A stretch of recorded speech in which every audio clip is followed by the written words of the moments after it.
ladies and gentlemen. Yes, that's exactly how you say good morning, especially when you are going to be given tools and tips and education to make sure that when you make a decision to buy a car or you buy the next one or you upgrade, you've got all of that information ready, right?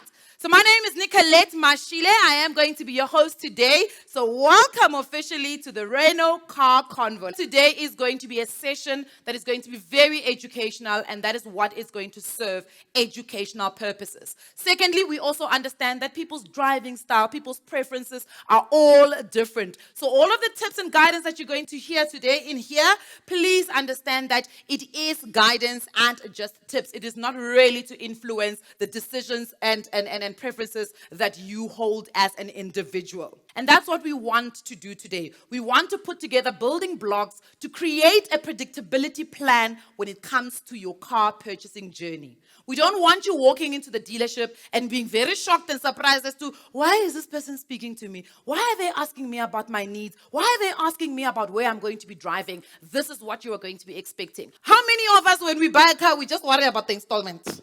What I'm going to pay at the bank. We don't think about the cost of operating that car. What does buying a new car look like? What does buying a used car look like? What if I want to now trade in my car? What does that all actually look like? So we want to create those blocks of predictability, right? But of course, also one of the most important things that is going to happen is, how do you become a safe driver? I can tell you, brands don't want their cars getting into accidents.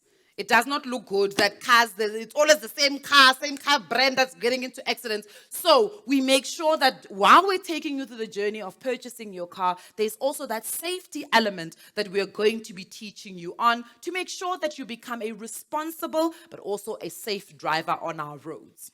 That's the beauty that the Renault brand really represents, that they're bringing the right people to give you the right information. And ladies and gentlemen, to really get into our conversation, I would like us to start off our predictability plan with choosing your product. Please help me bring on stage Tebogo Sekobe, who is a product manager at Renault South Africa with over 10 years automotive experience across various disciplines with a focus on product management, marketing research, sales management, and after-sales management. Let's bring him onto stage. It is Tebogo Sekobe. Thank you, Nicolette.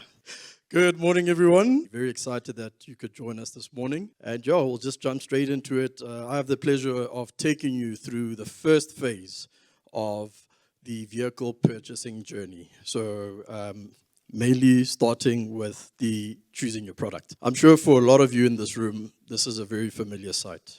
Yes? Yeah. It's a reality for many South Africans. It actually reminds me of my time before I got my first vehicle. I think I had a song humming in my head. That last taxi ride was a very joyful one. And I'm not the best music producer, but it went along along this way, to just last day. So the reality is, this is a reality for many South Africans, and there's a lot of benefits with this mode of transport. Not everyone loves them. Some people feel they're a bit hostile on the roads. But for me, I think they contribute positively. The beautiful thing about taking a taxi is you will never arrive late at work. Whether there is a yellow lane or no yellow lane, some rough terrain on the side or not, whether there's a JMPD officer there or not, you will get to work on time. That's the beauty about taxis. But there's also the inconveniences as well. Having to wake up at the crack of dawn, and go catch 2-3 taxis, having to leave, having to get home late, having to catch those three taxis as well. So I just want to play a quick video clip before we proceed.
key takeouts from that is, there's an element of convenience, where owning your own vehicle is concerned.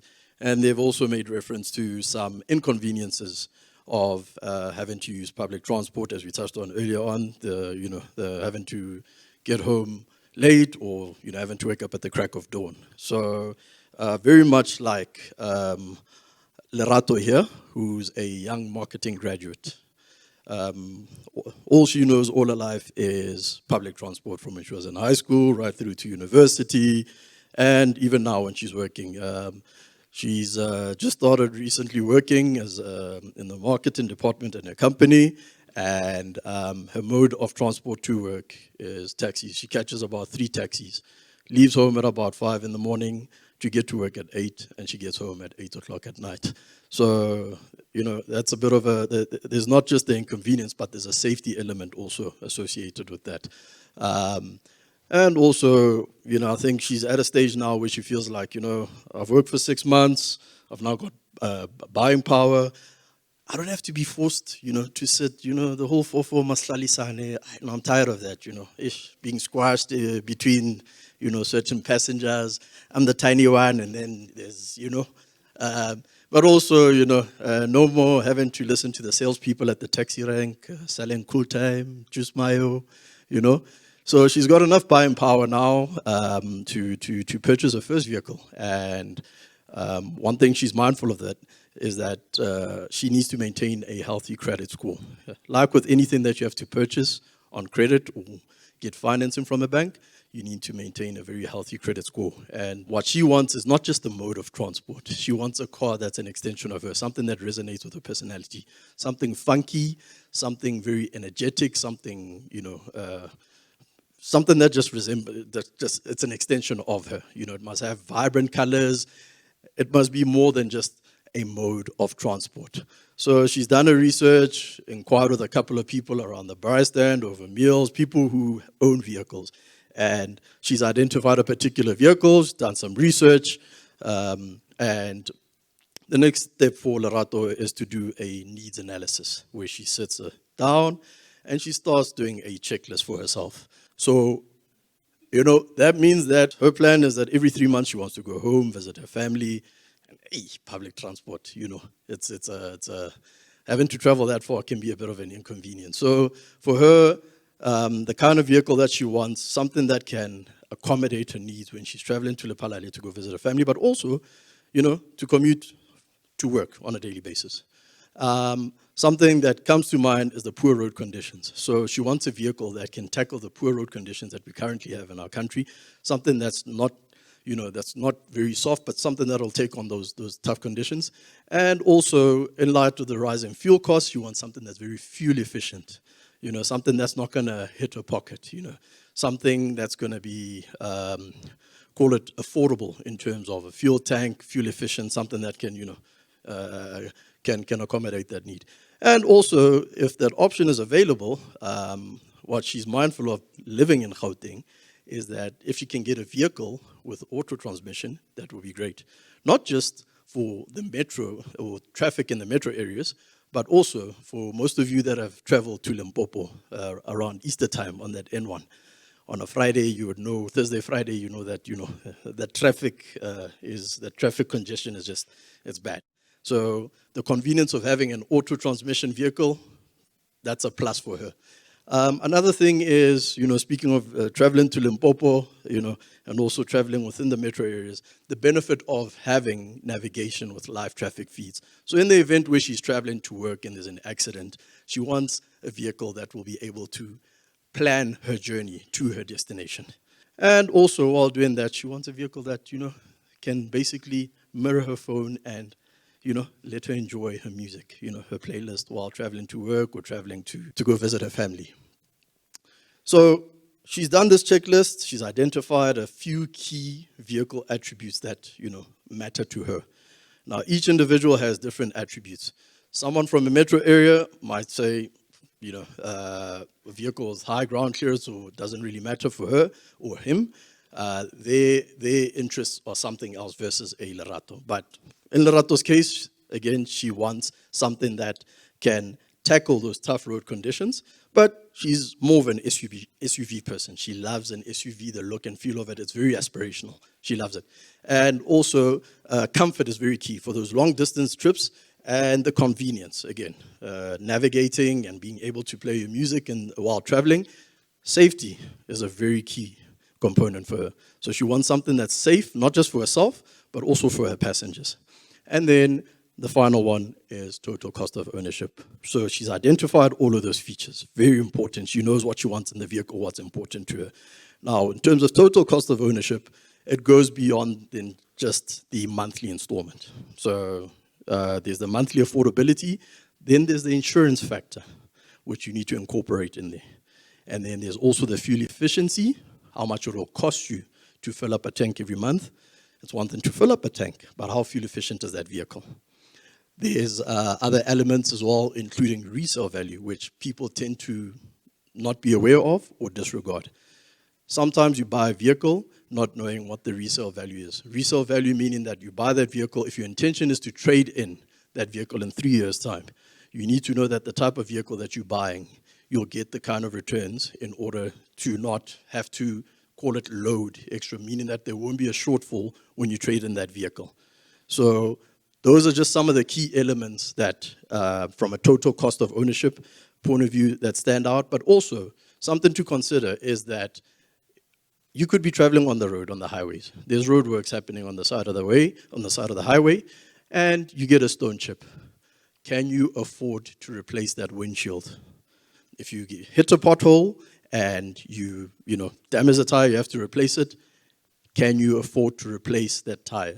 That forms part of the total cost of ownership journey. And basically, in terms of the customer journey, that would basically sum up, in a nutshell, Lerato's customer journey. So she's done the research.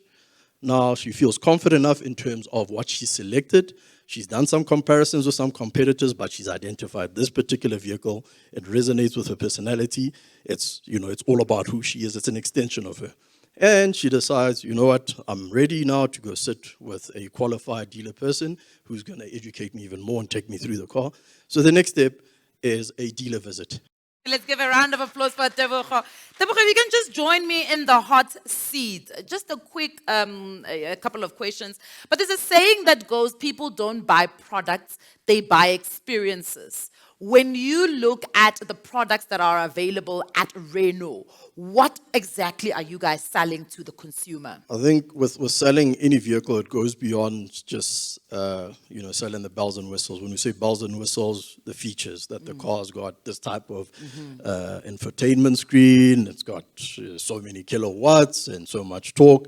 It's all about the engagement, that lasting impression that you're going to leave with the customer. Because you must remember, even if the customer is going to buy or purchase that vehicle with the intention of keeping it, word of mouth is very powerful. So if they've had a good experience, you never know who in their social circles might be on the market, or if it's going to be a repeat purchase. That customer will come back to you. If you look after them well, they will come back and do a repeat purchase. So it goes a little bit more than just selling the key features of the vehicle. It's how you connect with your customer and trying to identify what their needs are. So rather than just to flood them with all the features, do a needs analysis, break it down, try and understand. And then when you sell those features, put it into context for that customer, as if, it'll make sense for them when you do that. Because one thing we're guilty of in the industry, we just want to flood. The car's got this feature, the car's got this feature, electric windows.